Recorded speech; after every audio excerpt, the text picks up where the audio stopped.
الحمد لله نحمده ونستعينه ونستغفره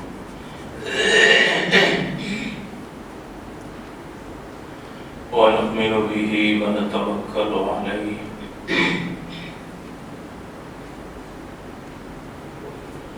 ونعوذ بالله من شرور أنفسنا ومن سيئات أعمالنا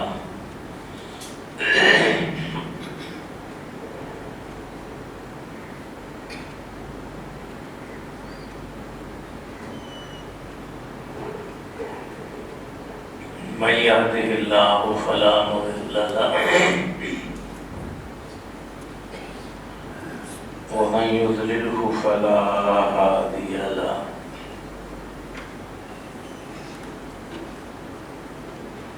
ونشهد أن لا إله إلا الله وحده لا شريك له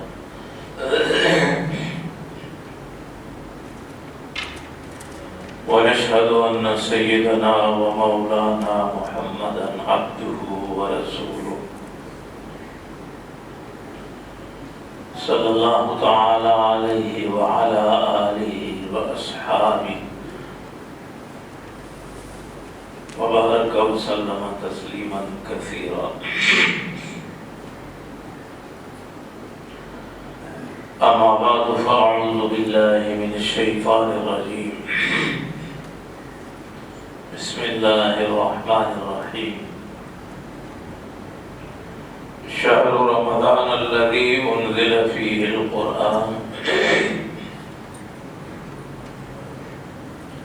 هدى للناس وبينات من الهدى والفرقان فمن شهد منكم الشهر فليصمه. صدق الله العلي العظيم وصدق رسوله النبي الكريم ونحن على ذلك لمن الشاهدين والشاكرين والحمد لله رب العالمين.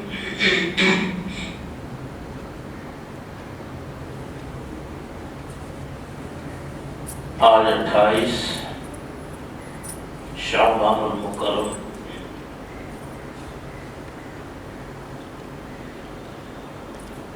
اور کل انشاءاللہ 29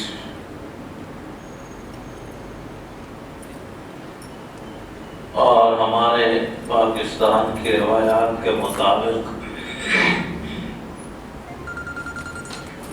29ویں شعبان کو رویت ہلال کمیٹی چاند کے لیے بیٹھے گی.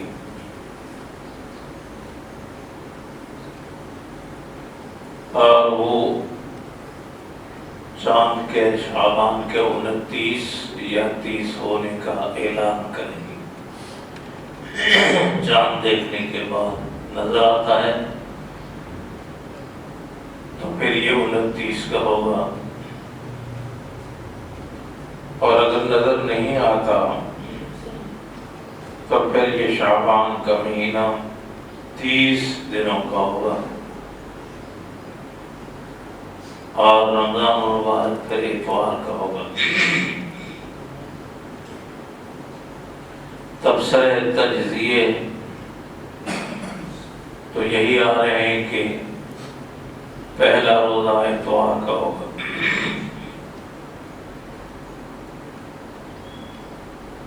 بہرحال یہ رمضان المبارک کا مہینہ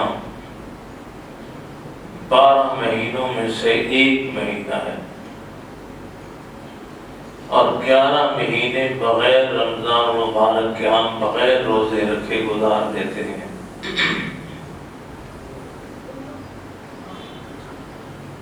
ایک مہینہ رمضان المبارک کا جس میں اللہ رب العالمین نے مسلمانوں پر روزے فرض کیے ہیں، اور اس کے کئی فوائد ہیں. روزہ رکھنے کے لحاظ سے طبی لحاظ سے دیکھیں گے تو آج کل لوگ ہزاروں لاکھوں خرچ کر کے اپنے صحت کے لیے علاج کرتے ہیں. میرے اور آپ کے خالق رب نے ایک ماہ مبارک کے روزوں کی ترتیب دے دی، وہ بھی بڑی آسان، اور اس کے اخروی فوائد تو بہت زیادہ ہیں اور زندگی کے بہت سارے برکات حاصل ہوتے ہیں. لیکن ایک فائدہ طبی لحاظ سے بھی ہے کہ آپ کی صحت اس میں ٹھیک رہتی ہے اور آپ کا نظام ہاضم بھی صحیح چلتا ہے.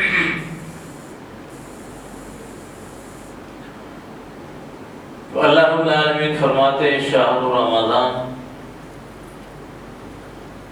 الذی انزل فیہ القرآن. اللہ رب العالمین تو ہمیں سیدھا سیدھا صاف صاف الفاظ میں بتاتے ہیں کہ رمضان کا مہینہ جس میں روزے بھی فرض ہیں، جس میں آپ کے لیے اعمال کا وزن اور بڑھ جاتا ہے، ان سب کا سبب نزول قرآن ہے. شہر رمضان الذی انزل فیہ القرآن، یہ وہ مہینہ ہے جس میں قرآن پاک کا نزول ہوا. اور پھر اللہ رب العالمین نے اس مہینے سے ہمارے لیے اتنے سہولت کے ساتھ ترتیب بھی رکھ دی ہے کہ جیسے ہی چاند ہوتا ہے پہلی رات میں آپ تراویح کی نماز کے لیے آتے ہیں، روزہ بعد میں رکھتے ہیں دوسرے دن کو، اور پہلے تراویح کی نماز پڑھتے ہیں جس میں قرآن پاک پڑھا جاتا ہے، سنا جاتا ہے. اس لیے فرمایا کہ اس مہینے کی نسبت قرآن پاک سے ہے. اللہ نے اس میں قرآن پاک کو نازل کیا ہے. اور پھر فرمایا یعنی انسان یہ سوچ سکتا ہے کہ یہ اتنا بڑا مہینہ، اتنا بابرکت مہینہ کہ آقا دو عالم صلی اللہ علیہ وسلم نے فرمایا کہ قد اضلکم شہر عظیم شہر مبارک،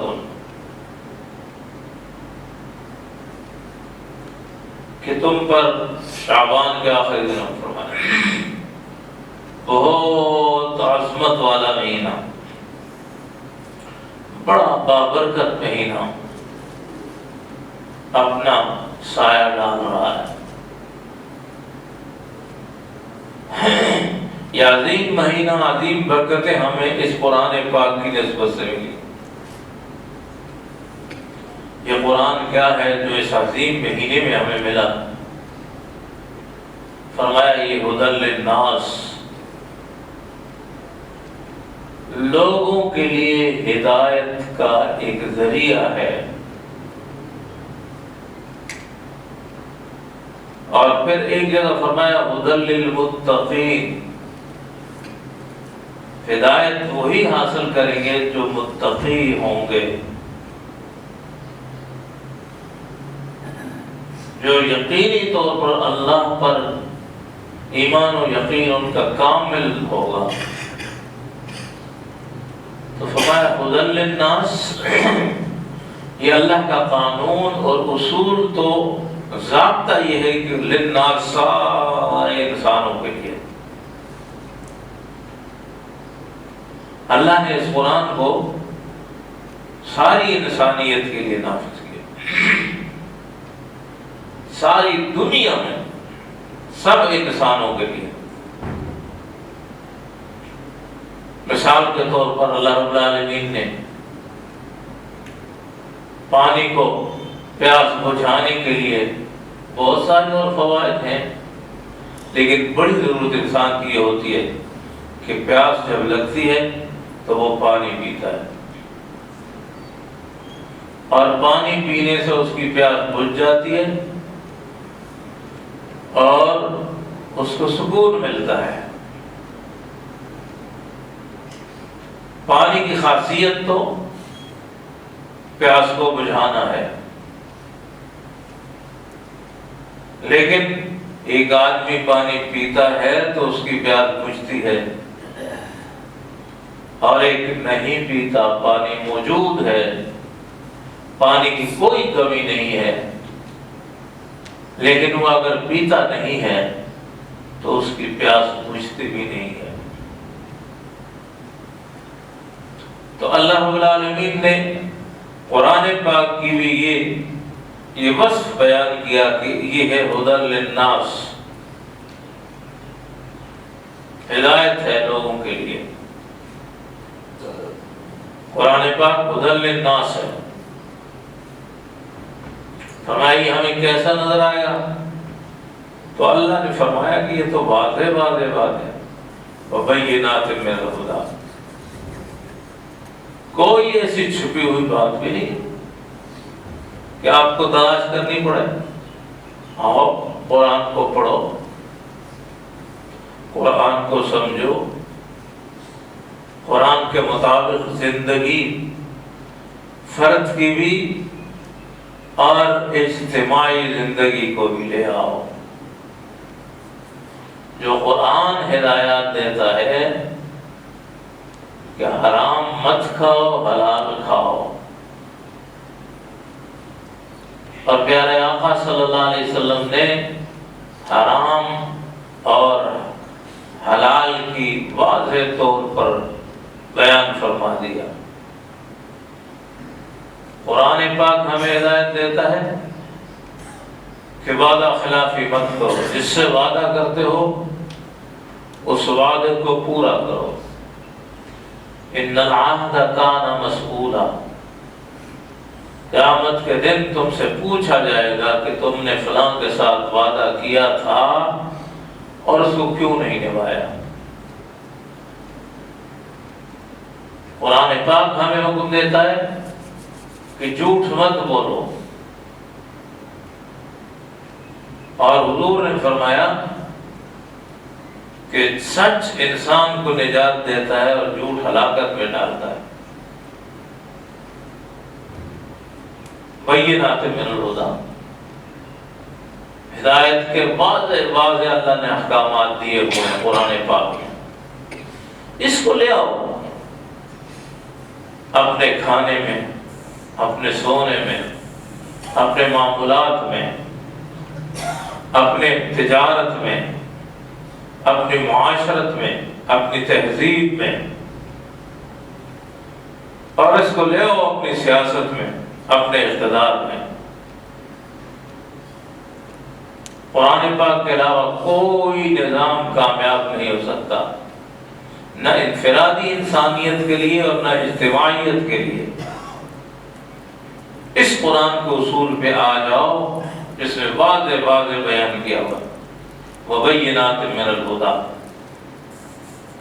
یہ میری اور آپ کی اس زندگی کے لیے ہر انسان کے 6-7 فٹ 5-6-7 فٹ کے آدمی کی اس مشینری اور اس جان کے لیے اس میں ہدایت ہے کہ اپنی زبان کو کیسے استعمال کرو، اپنے قدموں کو کیسے استعمال کرو، اپنی آنکھوں کو کیسے استعمال کرو، اپنے ہاتھوں کو کیسے استعمال کرو، اپنے کانوں کو کیسے استعمال کرو، اور یہ ساری چیزیں استعمال کا اختیار انسان کو دے دیا ہے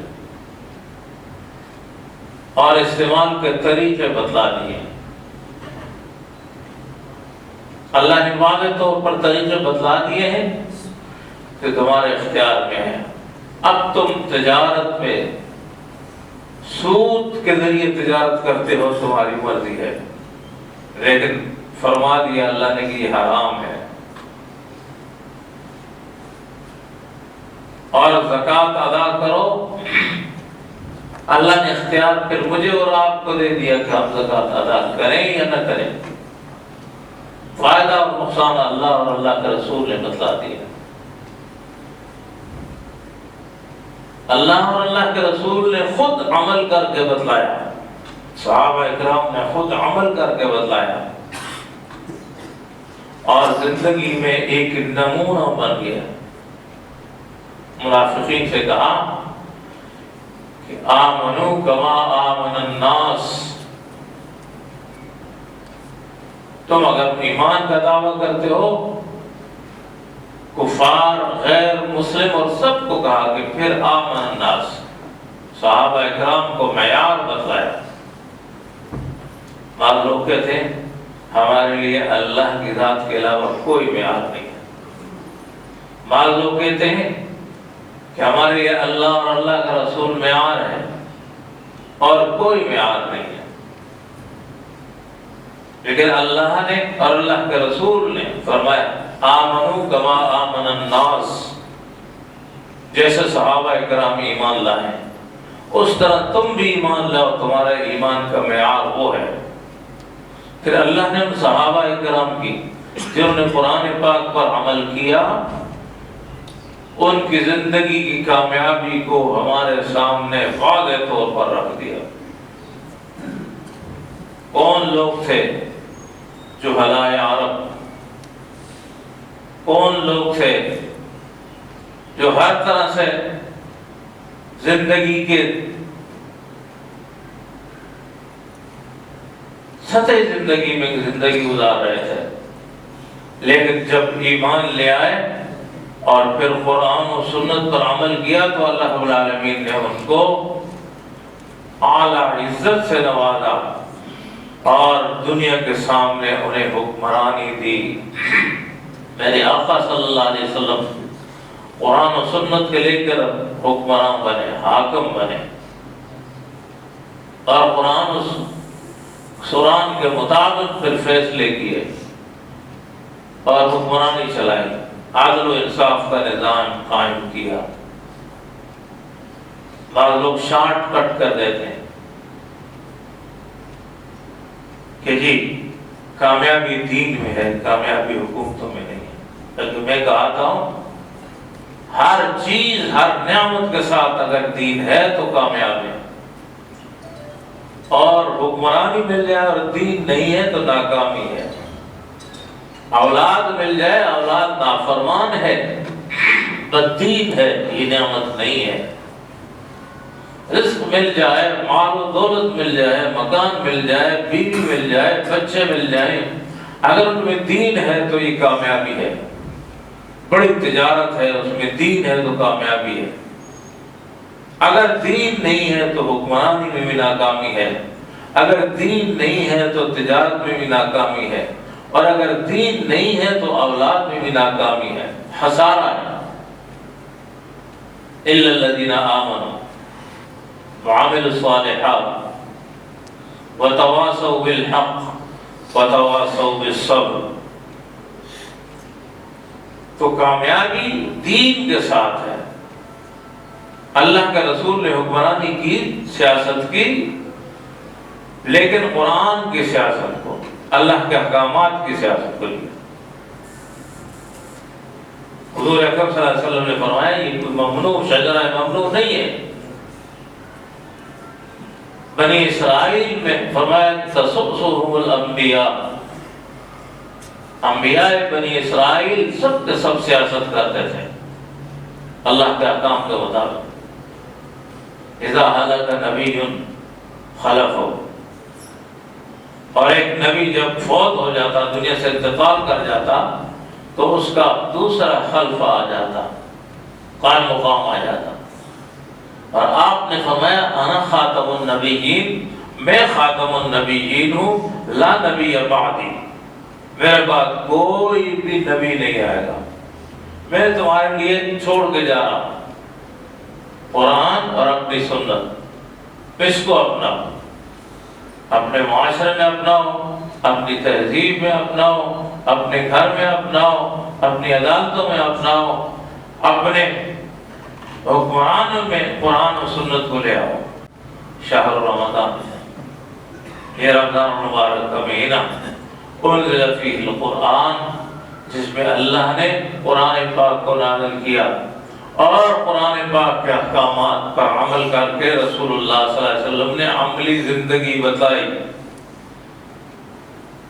عشاء کی نماز کا وقت جب آتا ہے تو روز چاند دیکھنے کے بعد روزہ تو آپ سحری سے شروع کریں گے، دن کا رکھیں گے، لیکن تراویح آپ پہلی رات میں سننا شروع کریں گے، اور اس میں قرآن پاک کو تلاوت کو ترتیب دے دیا۔ آپ نے بھی سنا ہے قرآن پاک جبرائیل امین آتے ہیں، اللہ کے فرشتے سوائے جبرائیل امین علیہ السلام کے باقی کوئی فرشتہ ایسا نہیں ہے جو قرآن پاک کو پڑھ سکتا، جبرائیل امین پڑھتے اور آپ ان کے ساتھ دور کرتے، اور باقی فرشتے آتے ہیں قرآن پاک کو سنتے، جنات نے بھی سنا اور ایمان بھی لے آئے، فرشتے بھی سنتے تھے۔ نبی اکرم صلی اللہ علیہ وسلم نے فرمایا کہ جب فرشتے آتے ہیں قرآن پاک کو سننے کے لیے تو فرشتے آپ کے قریب بیٹھ جاتے ہیں۔ امام عاصم رحمہ اللہ کے بارے میں آتا ہے کہ ان کے منہ سے خوشبو آتی تھی۔ ان کے شاگردوں نے کہا کہ آپ کیا چیز کھاتے ہیں؟ کوئی کھانے کی چیز منہ میں رکھتے ہیں، کھاتے ہیں کہ آپ کے منہ سے خوشبو آ رہی ہے؟ تو فرمایا کہ نہیں، میں کچھ نہیں کھاتا، میں کچھ بھی نہیں کھاتا۔ تو فرمایا کہ پھر آپ کے منہ سے خوشبو کیوں آتی ہے؟ تو مجبور کیا شاگردوں نے، تو انہوں نے کہا کہ میں قرآن پاک پڑھتا رہتا ہوں، اور ایک دن خواب میں نے دیکھا کہ حضور اکرم صلی اللہ علیہ وسلم نے میرے بارے میں فرمایا کہ تو قرآن پاک کو اتنا پڑھتا ہے کہ تیرے منہ سے خوشبو آئے گی۔ کہہ رہے وہ دن اور آج دن تک میرے منہ سے خوشبو جاتی ہے، وہ قرآن پاک کی برکت سے جاتی ہے۔ اور فرشتے سنائیں کہ فرشتے بھی آتے ہیں اور منہ کے قریب اپنے کان لگا کر قرآن پاک کو سنتے ہیں، اور خود حضور اکرم صلی اللہ علیہ وسلم اور صحابہ کرام نے اپنے زندگی میں حضرت کعب بن عبید رضی اللہ تعالیٰ سے فرمایا کہ قرآن پاک کو پڑھو۔ حضرت عبداللہ بن مسعود سے فرمایا کہ رسول اللہ صلی اللہ علیہ وسلم نے کہ قرآن کو پڑھیں، میں سننا چاہتا ہوں۔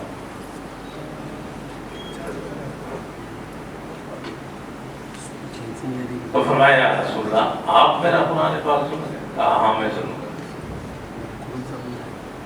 تو یہ قرآن اللہ کا کلام اور بہت اعلیٰ اور بڑی کتاب ہے، لیکن ہے کیا ہے؟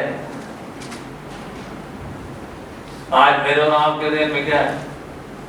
صبح اٹھ کر تلاوت کرتے ہیں، الحمدللہ بہت سارے لوگ ایسے ہیں، اور اکثریت ایسی قرآن کو تلاوت نہیں کرتی، اٹھا کے دیکھتی بھی نہیں، پڑھتی بھی نہیں، اور شاید گھروں میں بھی نہ ہو،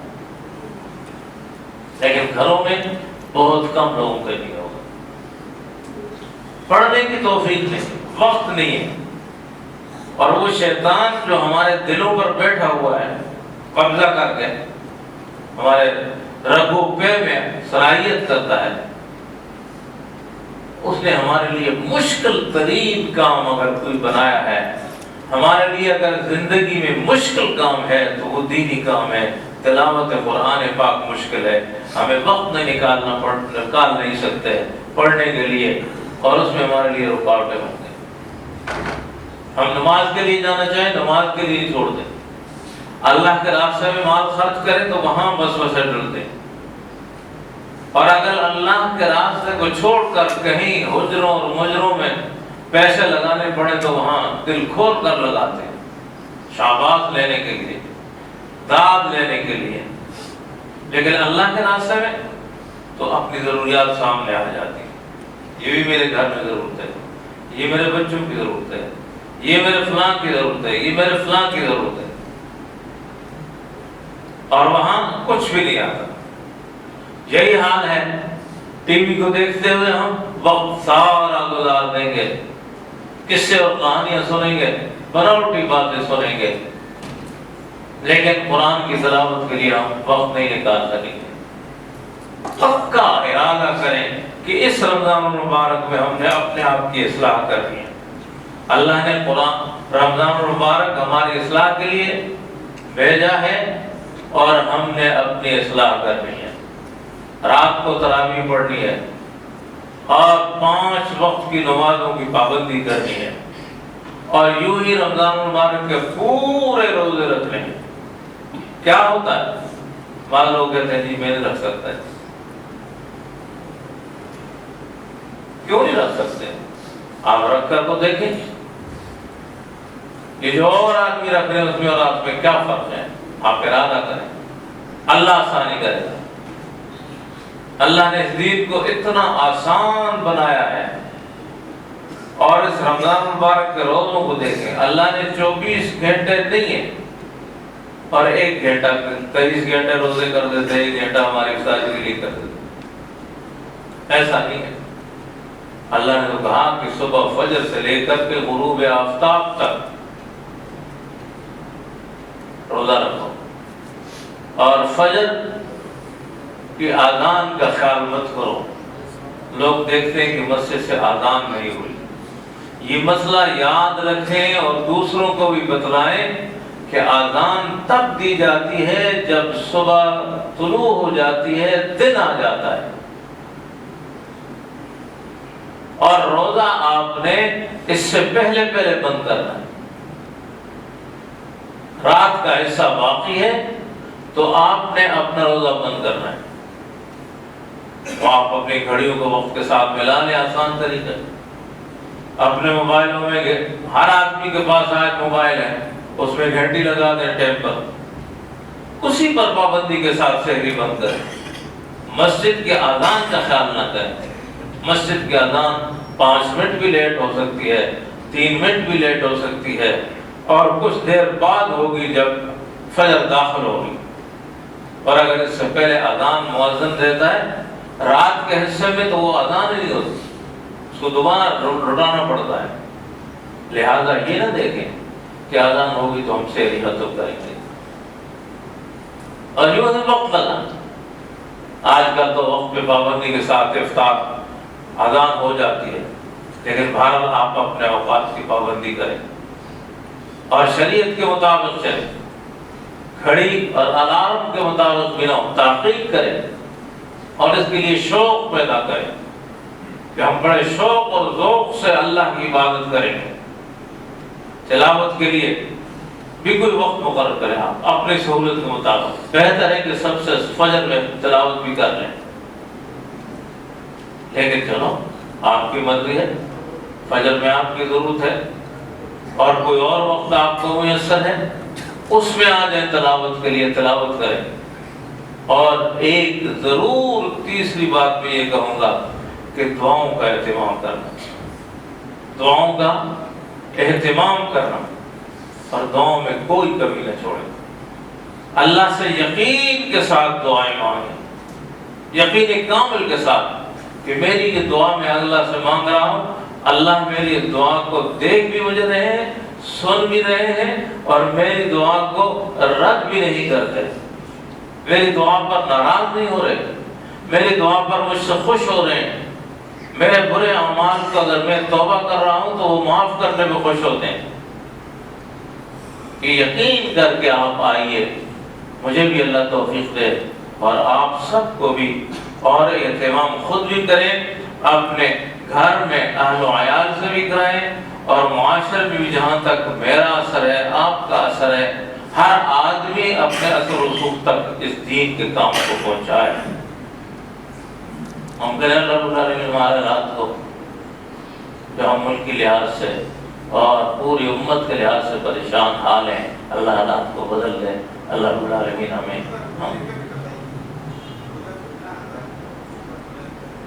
میں تو یہ بات بھی کہتی تھی کہ روزہ کھولنے کے لیے تو آج کل مساجد میں پر وقت اذان ہو جاتی ہے, لیکن آپ حضرات میں نے کہا تھا کہ آذان کو نہ دیکھیں، مؤذن ممکن ہے تھوڑی تاخیر کریں، آپ اپنے موبائل پر اور گھڑیوں پر ٹائم تحقیق کر کے سیٹ کر لیں، اور اس کے مطابق افطاری بھی کریں اور اس کے مطابق سحری بھی کریں، اور انہی اوقات کے مطابق مساجد میں جا کر جماعت کے ساتھ نمازوں کا اہتمام بھی کریں۔